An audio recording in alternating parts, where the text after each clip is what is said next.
السلام عليك يا أبا عبد الله. السلام عليك يا ابن رسول الله. السلام عليك يا خيرة الله وابن خيرته.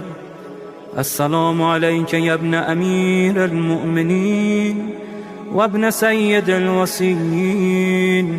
السلام عليك يا ابن فاطمة سيدة نساء العالمين. السلام عليك يا ثار الله وابن ثاره والوتر الموتور. السلام عليك وعلى الأرواح التي حلت بفنائك. عليكم مني جميعا سلام الله أبدا ما بقيت وبقي الليل والنهار. يا أبا عبد الله، لقد عظمت الرزية وجلت وعظمت المصيبة بك علينا وعلى جميع أهل الإسلام، وجلت وعظمت مصيبتك في السماوات على جميع أهل السماوات.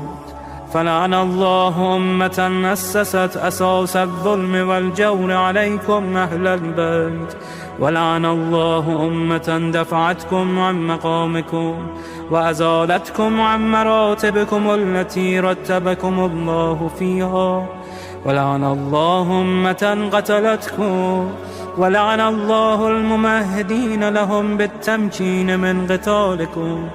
برئت إلى الله وإليكم منهم ومن أشياعهم وأتباعهم وأوليائهم.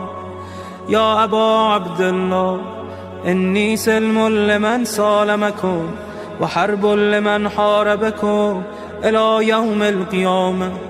ولعن الله آل زياد وآل مروان، ولعن الله بني أمية قاطبة، ولعن الله ابن مرجانة، ولعن الله عمر بن سعد، ولعن الله شمرا، ولعن الله أمة أسرجت وألجمت وتنقبت لقتالك.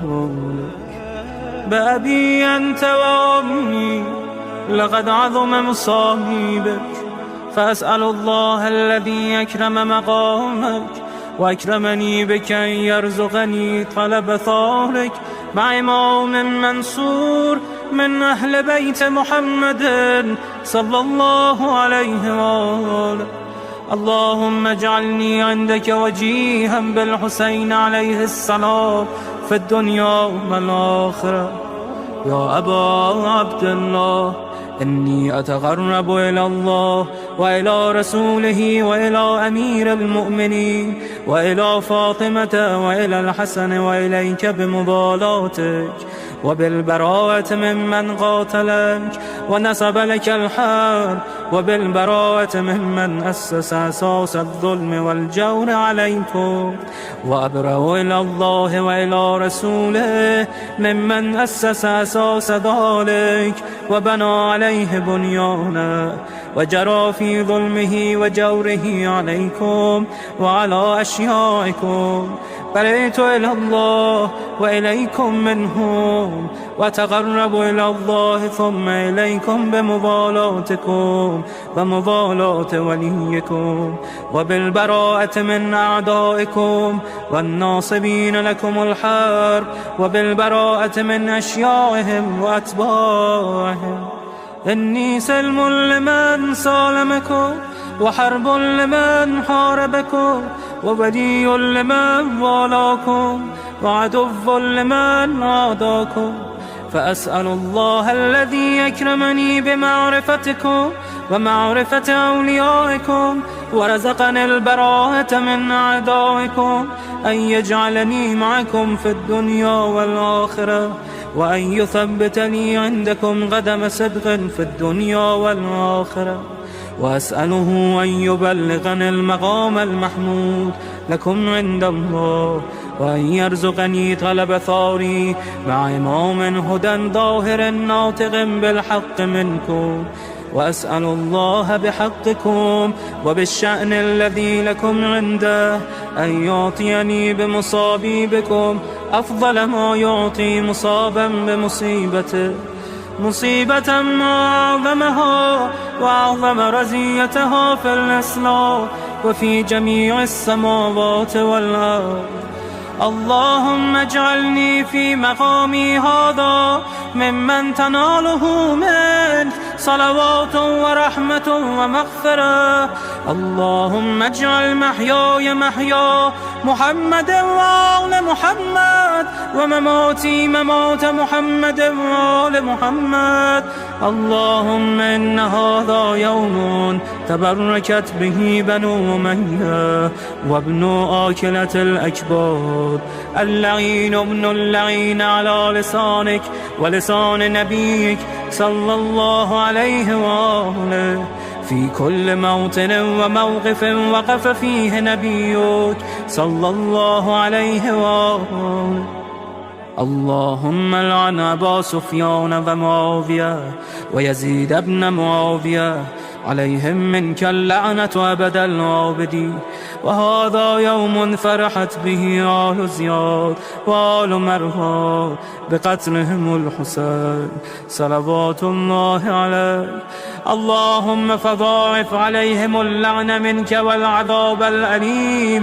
اللهم إني أتقرب إليك في هذا اليوم وفي موقفي هذا وأيام حياتي بالبراءة منهم واللعنة عليهم وبالموالاة لنبيك وآل نبيك عليه وعليهم السلام.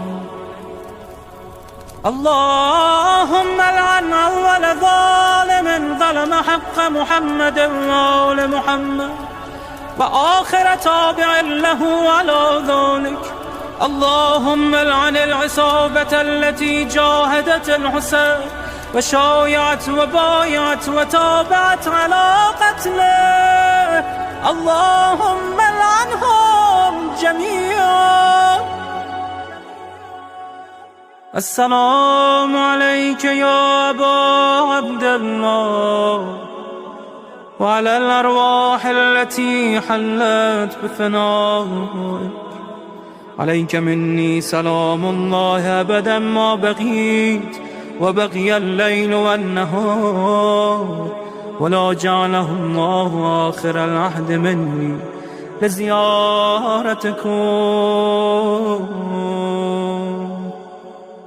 السلام على الحسين وعلى علي بن الحسين وعلى أولاد الحسين وعلى أصحاب الحسين.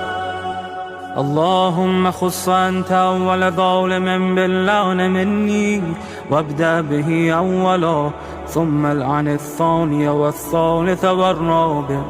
اللهم العن يزيد خامسا والعن عبيد الله بن زياد وابن مرجانة وعمر بن سعد وشمرة وآل أبي سفيان وآل زياد وآل مروان إلى يوم القيامة. اللهم لك الحمد حمد الشاكرين لك على مصابهم. الحمد لله على عظيم رزيتي. اللهم ارزقني شفاعة الحسين يوم الورود وثبتني قدم صدق عندك مع الحسين وأصحاب الحسين الذين بذلوا وهجهم دون الحسين عليه السلام.